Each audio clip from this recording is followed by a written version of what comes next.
میں تھک گئی ہوں سچ میں.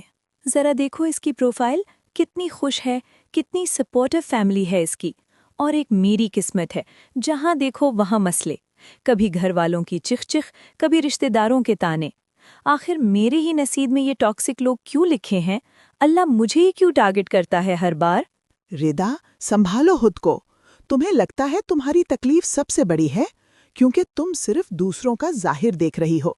تمہاری پریشانی وہ لوگ نہیں ہیں، تمہاری پریشانی تمہارا نظریہ ہے.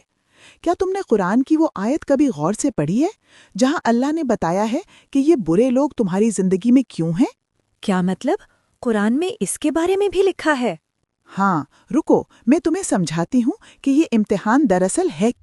دیکھو، ہم اکثر سوچتے ہیں کہ اگر اللہ ہم سے راضی ہوتا تو ہماری زندگی پھولوں کی طرح آسان ہوتی، لیکن حقیقت اس کے بالکل الٹ ہے.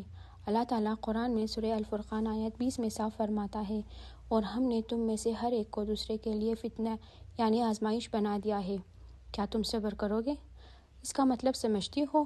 یہ جو تمہارے آس پاس مشکل لوگ ہیں، وہ شوہر جو بات نہیں سمجھتا، وہ ساس جو تانے دیتی ہے، وہ دوست جو دھوکہ دے گیا، یہ سب تمہاری زندگی میں غلطی سے نہیں آئے. یہ اللہ کا چنا ہوا کوسچن پیپر ہے. اللہ دیکھنا چاہتا ہے کہ جب کوئی تمہارے ساتھ برا کرے تو تم ویسا ہی برا برتاؤ کرتی ہو یا وہ کرتی ہو جو اللہ کو پسند ہے. کیا تم چیختی ہو یا صبر کرتی ہو؟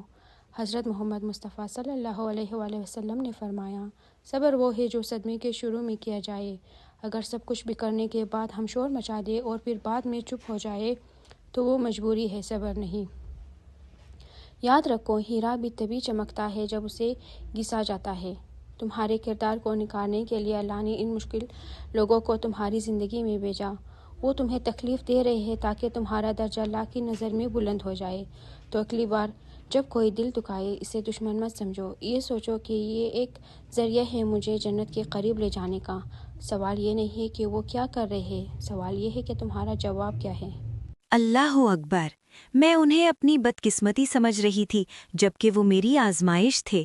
مطلب میرا اصل امتحان یہ ہے کہ میں پلٹ کر جواب نہ دوں بلکہ اپنے کردار کو بلند رکھوں. بالکل، اللہ آزماتا اسی کو ہے جسے وہ اپنے قریب کرنا چاہتا ہے. اگر آپ کی زندگی میں بھی ایسے لوگ ہیں جو آپ کے صبر کا امتحان لیتے ہیں تو مایوس نہ ہوں. آپ اللہ کی نظر میں خاص ہیں. اللہ ہم سب کو مشکل وقت میں بہترین صبر کرنے کی توفیق دے.